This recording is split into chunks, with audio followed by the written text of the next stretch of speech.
শাসকের আইন মানা ফরজ। কোন শাসক? বেটা যে শাসক কোরআন আর হাদিস দিয়ে দেশ চালায় ওই শাসকের আইন মানা কি? ওই শাসকদের সম্পর্কে বলা হয় তারা দোষ পিঠে কোরআন মারে, তারপরও তার বিরোধিতা করো না। আর যেই শাসকরা কোরআন এবং সুন্নাহ মোতাবেক দেশ পরিচালনা করে না, বরং কোরআনের আইন বাতিল করে, তারা তাদের দস্তুর, তাদের সংবিধানে পরিষ্কার লেখা আছে।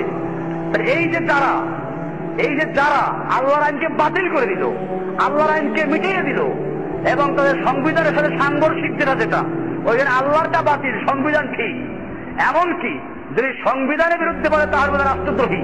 ওই বেটা তোর সংবিধানের বিরুদ্ধে কথা বললে যদি রাষ্ট্রদ্রোহী হয়, আল্লাহর দেওয়া সংবিধানের বিরুদ্ধে বললে তাকে কি বলবো আমরা? আল্লাহদ্রোহী। তাহলে যারা আল্লাহদ্রোহী হয়ে গেল, তুই তাদেরকে হেফাজত করার জন্য যারা আল্লাহর কথা বলে তাদেরকে বলে রাষ্ট্রদ্রোহী। এই লোকগুলো কত বড় গোমরা! দুনিয়ার শাসকদের পা তাদের গোলামি করে তারা বলে যে শাসকদের আইন মানা ফরজ, অথচ শাসকরা রাস্তার মোড়ে মোড়ে মূর্তি বানাচ্ছে, এরপরে তাদের আইন মানা যদি ফরজ হয়, তাহলে শাসকরা আইন করে দিয়েছে 21শে ফেব্রুয়ারি মূর্তির সামনে নগ্ন পায়ে যেতে হবে, ফুল চড়াতে হবে, মূর্তির সামনে নীরবে 1 মিনিট দাঁড়াতে হবে। করো গিয়া ফরজ, শাসকের আইন। ওই আলেম সাহেবদেরকে আপনারা প্রশ্ন করবেন যে ভাইজান, আমরা কি তাহলে শাসকের আইন মানতে গিয়ে, দেশের আইন মানতে গিয়ে 21শে ফেব্রুয়ারি শহীদ মিনারে ফুল দিব না? মূর্তির সামনে গিয়ে আমরা নীরবে দাঁড়াবো না? আমরা কি ওখানে গিয়ে নগ্ন পায়ে হাঁটবো না? আমরা কি দেশের আইন মানতে গিয়ে পহেলা বৈশাখ আমরা কি করবো? পান্তাভাত খেতে যাবো না? মেয়েদের হাতে পান্তাভাত খাবো না? আমরা কি দেশের আইন মানতে গিয়ে নেতা নেত্রীদের সাথে একসাথে বসবো না? জিজ্ঞেস করে এদেরকে। আমরা কি দেশের আইন মানতে গিয়ে চোরের হাত কাটার বিধানটা কোরআন থেকে তুলে দিব না? আমরা কি দেশের আইন মানতে গিয়ে সুদ আল্লাহ হারাম করেছেন এই ফতোয়া কি বাতিল করে দিব না? আমরা কি দেশের আইন মানতে গিয়ে পতিতালয়ের যদি লাইসেন্স দেওয়া হয় তাহলে সেখানে জেনা ব্যভিচার হারাম হবে না এই ফতোয়া কি দিব না? দেশের আইন মানা ফরজ, শাসকদের মান্য করতে হবে।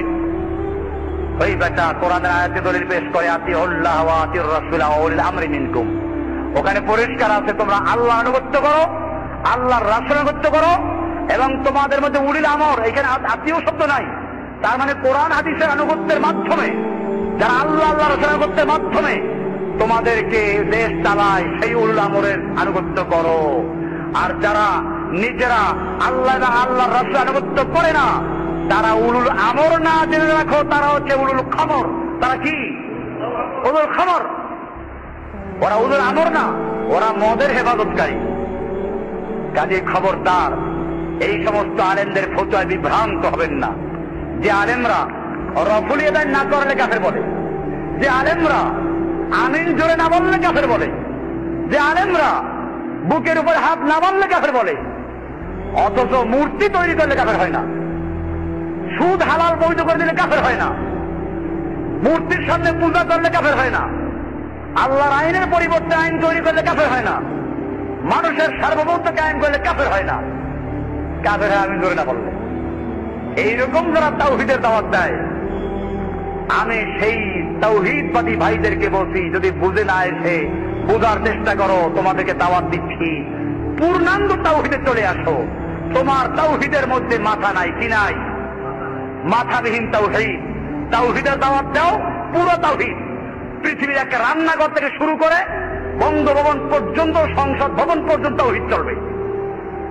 এক আল্লাহর বিধান, এক আল্লাহর হুকুম, রাষ্ট্রে চলবে, সমাজে চলবে, ব্যাংকে চলবে, আদালতে চলবে।